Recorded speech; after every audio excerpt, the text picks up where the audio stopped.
so that in case anyone isn't here, or if you want to listen to it again. So, are you, should we, oh, Tori, you said I see you'd like to do it this weekend. Okay, well, send me your preferences about the demonstration or concept checks.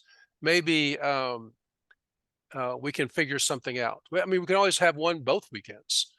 So, you Should we know, send a message to the direct messaging on who decides they want to or not, or should we just like send you a separate message saying we'd oh, like just to consider? if you Because I'd like to as well. I just don't know if how you you do okay, it. just if you want to send a public message saying that you would like to do it this weekend, then other people could reply to that and say, no, I'd like to do it this weekend or next weekend or whatever. That way I'll get a sense for how many people are interested in different I just I want to, if we put out one this weekend, say a concept check two, then it's useful if lots of people take it. Okay.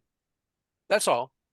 So let's go and see what everyone wants to do. To put Zach, if you write a message, then everyone else, or if you don't have to reply in one Yeah, message. I mean, I have the message up at the moment. Okay. What do you want me to So specifically we'll just for? make it public instead Okay. of sending it as a private message.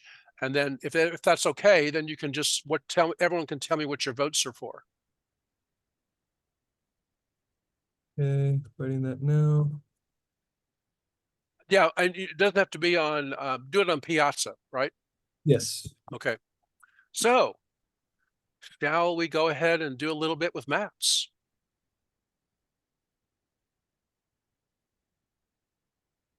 So, okay, so the first bit is at the end of the previous chapter, right? There's a tutorial here on maps and correspondences. So we're going to do that because there's just a few ideas, and you can understand those ideas with um, you can understand those ideas with finite sets, in which is fairly simple. So let's first get the idea of a map, what it is. Now, another word for map that is the word functions or maps. But the word function is usually used in the context of like numbers, like f of x equals x squared, something like that, right? Where you put in a number and you get out a number. And so I'm calling them maps, although some people, they're the same, they're really the same thing. But functions is usually the word function is usually used in a more restricted context, whereas the word maps are a little bit more generic. So let's consider what a map is. Well, it's a relationship between two sets. Say there's a set C and there's a set D. And you might have, say, the set C might be the numbers 1, 2, and 3, and the set D might be the letters A, B, and C. We don't have to have the same elements or be the same kind of sets. In the end, we're going to have like vector spaces. You could have two vector spaces. But now what a map is an assignment of to every element. Oh, I did it the wrong way around. I want to call this one D and this one C. The reason is we're going to call this one the domain and this one the codomain. So the D stands for domain, the C stands for codomain. Now, what a map does, it assigns to each element in the domain an element in the codomain. So, for example, this one has to go to one of A, B, or C. The 2 has to go to one over here. Now, the 3 could also go to the one over here. So that if you choose a domain element, it always points to exactly one of these. So the point is that one to many is okay right here, but many, I mean, sorry, the other way around. Let me start again. One to many is forbidden.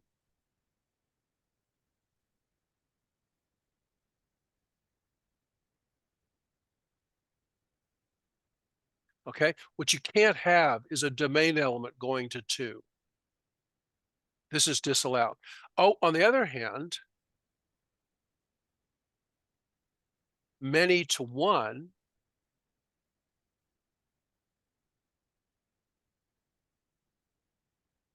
is okay. Okay. So this is forbidden and this is okay. So I can have, this is okay, because the point is, these are sort of like your independent variables, and these are like your dependent variables.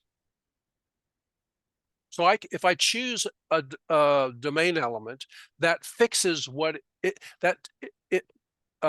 what codomain element I get is dependent on which one I choose here. If you had one to many, then choosing one here wouldn't fix which one you got. So that's, so if a map if a relationship between two sets satisfies that, you have to assign every element of the domain something. You can't just assign a few of them. If you assign every element of the domain a target, and there's no one-to-many mappings, then it's a well-defined map.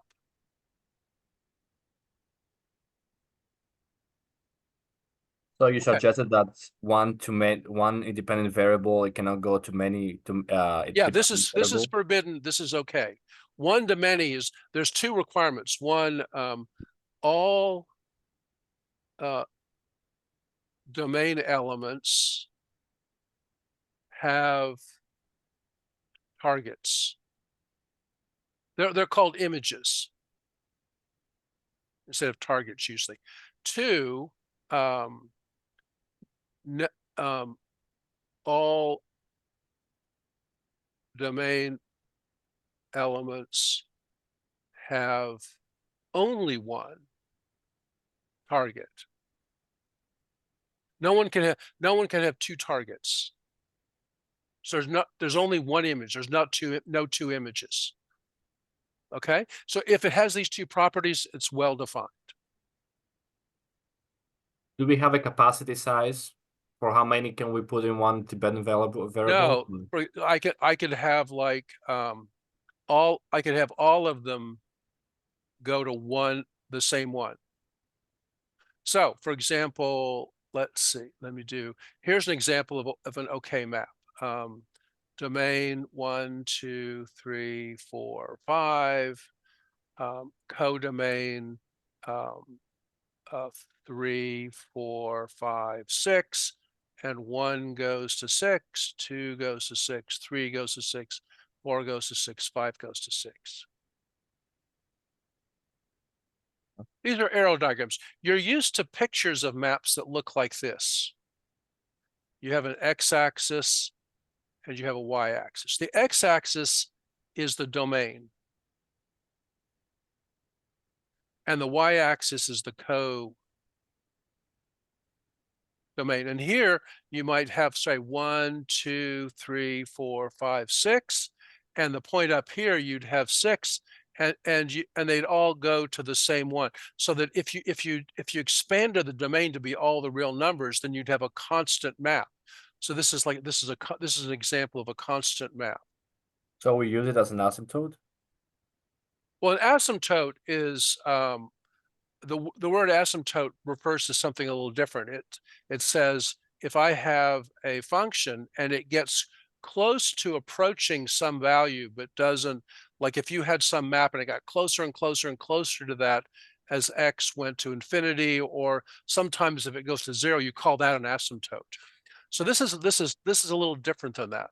Okay. It's just a constant map. Like if I had f of x equals 3, right?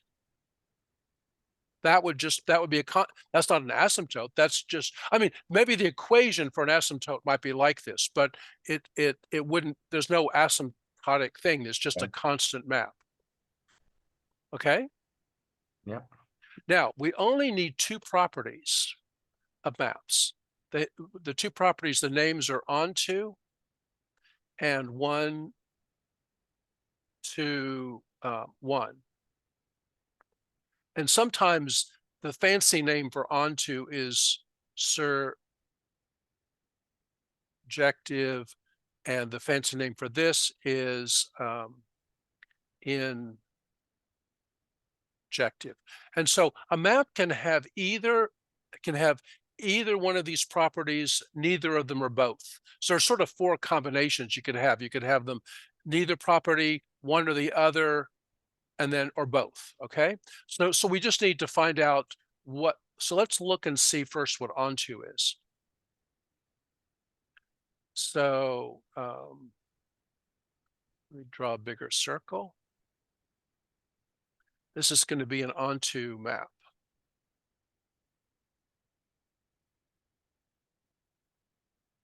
One, two, three, four, 5. 1, 2, 3.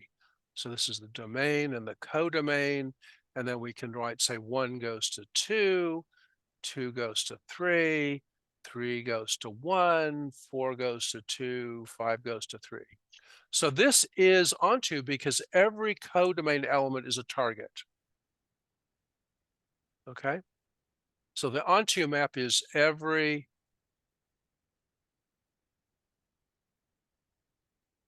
codomain element has an image. We're going to use.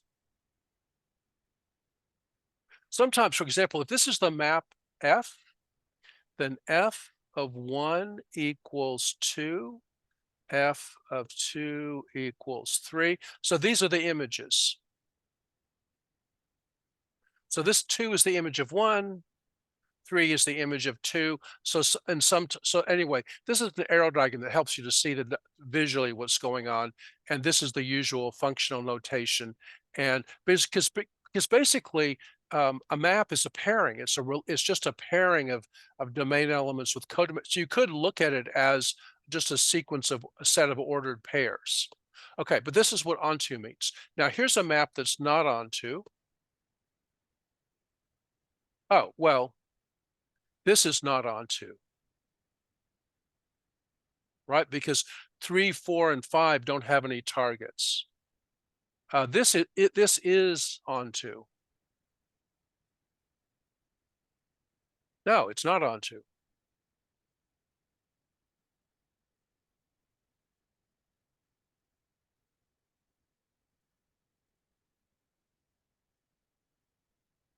Because B doesn't have it isn't the image of any domain element.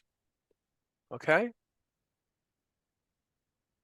So that's just so that's the one property is ontoness, and the other property is 1, 2, 1.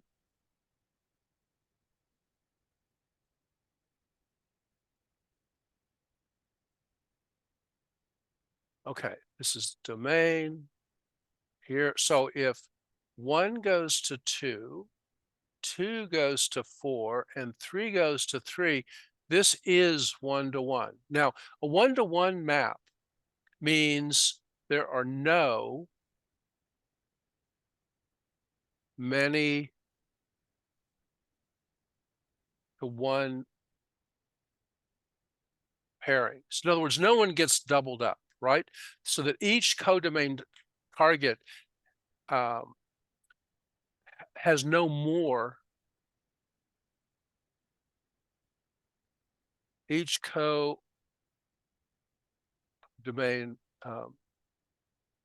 element has no more than one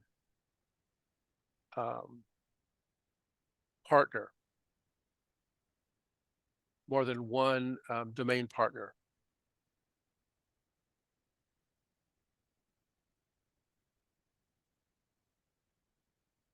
May I ask a question? Sure. So what if you have more elements on the domain? Let's say if you have 4 and 5 and you don't have any connections to the codomain. Okay, so let's okay. So Then you can it see, wouldn't be a map. so okay, so tell me what you want to do. How many domain? What's my domain and codomain? So let's say you have 5 domains and you have 3 codomains. Okay, so 1, 2, 3, 4, 5. and 1, 2, 3, right? Yeah. Okay, now every one of these has to have an image, right? So I could send 1 to 1, I could send 2 to 2, I could send 3 to 3. So I have to send an image here, right? I can't not have the, so I could, but so because I have more elements here than here, I have to have this situation here. So this is not 1 to 1. So your observation is, if for a finite set, the number of elements in D is greater than the number of elements of C, then it's not 1 to 1. In other words, no map can be one. You cannot have a 1 to 1 map between a larger set to a smaller set. So it's an onto map. Well, this is onto, but it doesn't have to be onto. Okay. This is onto. But I could have a small, I could have like, I could have 1, 2, 3, 1, 2, and them all go to 1, right? This is not 1 to 1 and not onto. Whereas this one is onto, but not 1 to 1. This one is 1 to 1 and also not onto. So you can go from small to large and it can be 1 to 1, but it can't be onto, right? If you have small to large, it can be 1 to 1, but not onto. If you have large to small, it can be onto, but not 1 to 1. So there's some connections here. This one is onto, not 1 to 1. This one is obviously not 1 to 1.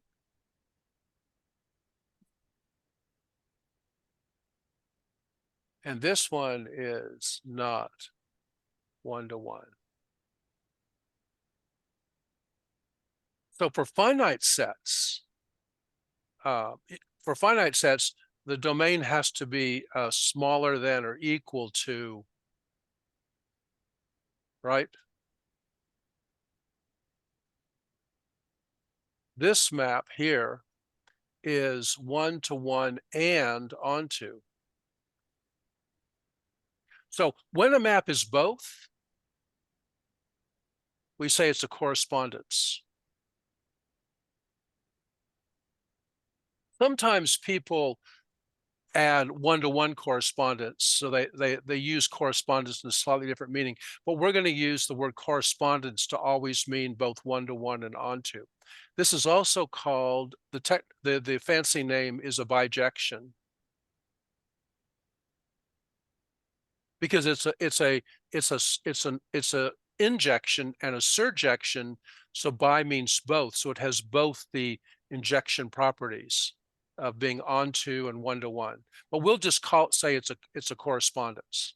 So those are the only 3 properties we need of maps, and they're the most important ones: 1 to 1, onto, and then what happens to be both is a correspondence. Okay. But there's going to be a situation where we need to be able, the remaining topic with map, that's the first bit. The remaining topic is to combine. We're almost out of time because it's 12:48, but we need to be able to combine maps. And the most important way to combine maps is called composition. So for example, I could have a map, say F from A to B, and a map G from B to C, and then I can put them together. So if I have a map A from 1, 2, 3, and I have a map 2 here, 4, 5, 6, and I have a map C here, 7, 8, 9, then if the codomain of F is inside here, right? A has to be from, this is A, B, C. So F is from A to B, G is from B to C. So let's say this goes 1 to 6, 2 to 5, 3 to 4, and say this one goes 4 to 7, 5 to 9, and 6 here. Okay.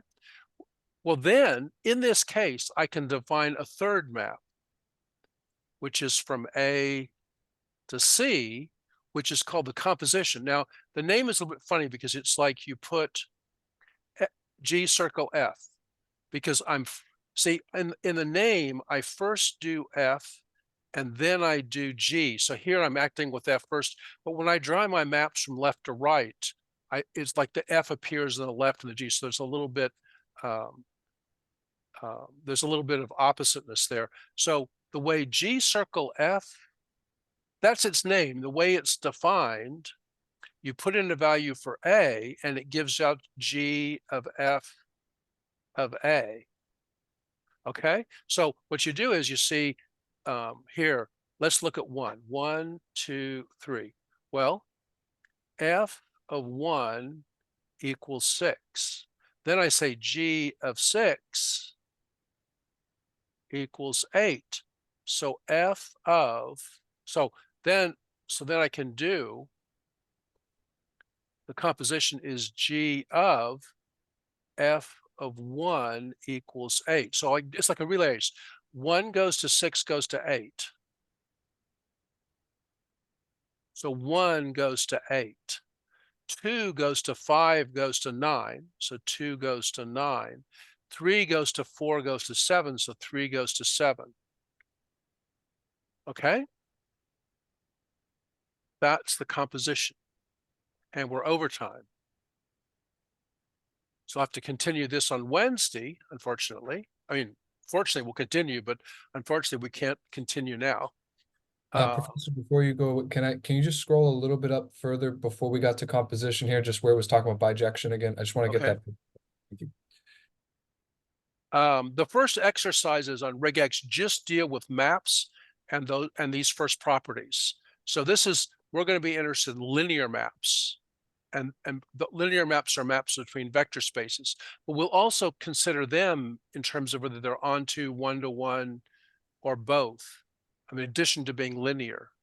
So